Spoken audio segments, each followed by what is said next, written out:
যেন এক মশার নগরী চট্টগ্রাম। কোনো মৌসুমেই স্বস্তি নেই নগরবাসীর। শুষ্ক মৌসুমে ধুলোবালি, বর্ষাকালে জলাবদ্ধতা আর শীতের শেষে মশার উপদ্রব যেন কপালের লিখন হয়ে দাঁড়িয়েছে। চট্টগ্রাম থেকে আদিত্য সুমনের ক্যামেরায় সহকর্মী মনিরুল ইসলাম পারভেজের তথ্যে ডেস্ক রিপোর্ট। একসময়ের ক্লিন সিটি চট্টগ্রাম এখন মশার দখলে। বিকেল হতে না হতেই শুরু হয় মশার উপদ্রব। ঘরে বাইরে আক্রমণ, স্প্রে বা লোশন, ব্যাট বা কয়েল জ্বালিয়েও রক্ষা নেই। দিনের বেলাও অনেকে মশারি টানিয়ে মুক্তি খুঁজছেন।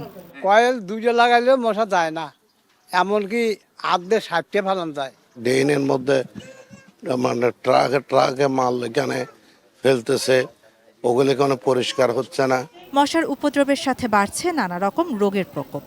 ডেঙ্গু, ম্যালেরিয়ার মতো মশাবাহিত নানা অসুখ বিসুখ নিয়ে হাসপাতালে বাড়ছে রোগীর ভিড়। মশাকে না কামড়াইলে কিন্তু এ রোগ হবে না, ছোঁয়াচে রোগ না। তো আমাদেরকে যেটা করতে হবে যে একটা প্রি প্ল্যান্ড, একটা স্ট্রাকচার ডিজাইনড একটা ওয়ে তৈরি করতে হবে এবং এটা সেন্ট্রালি করতে হবে এবং সেটাকে সারা বছর চলমান রাখতে হবে। খাল, নালা ও ডাস্টবিনগুলোর এমন অবস্থাই বলে দেয় নগরীর এই অবস্থার জন্য কে দায়ী। সিটি কর্পোরেশনের পরিচ্ছন্নতা কার্যক্রম কোন নিয়মে চলে কারো জানা নেই। তাদের মশা নিধন কার্যক্রমও তেমন আর চোখে পড়ে না। বাসাবাড়ির বর্জ্য নালায় ফেলায় পানি প্রবাহ বন্ধ হয়ে রকেট গতিতে মশার বিস্তার ঘটছে মন্তব্য করে মশক নিয়ন্ত্রণে গবেষণাগার চালুর ঘোষণা দিয়েছেন সিটি মেয়র। চট্টগ্রাম বিশ্ববিদ্যালয়ের গবেষকরা এই মাস্কুবার এই ওষুধটাকে, এটা লার্ভিসাইড, এই ওষুধটাকে ওনারা ব্যবহার করে দেখছে যে এখান থেকে 90% মশা এটাতে মারা যায়।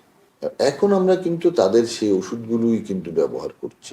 সিটি কর্পোরেশন তাদের রুটিন ওয়ার্ক, নালা, খাল, ডাস্টবিনগুলো প্রতিনিয়ত পরিষ্কার এবং মশক নিধন কার্যক্রম জোরদার করে মশার যন্ত্রণা থেকে রেহাই দেবে, এমনটাই প্রত্যাশা নগরবাসীর। শাহানা জাহান, ডেস্ক রিপোর্ট, ATN নিউজ।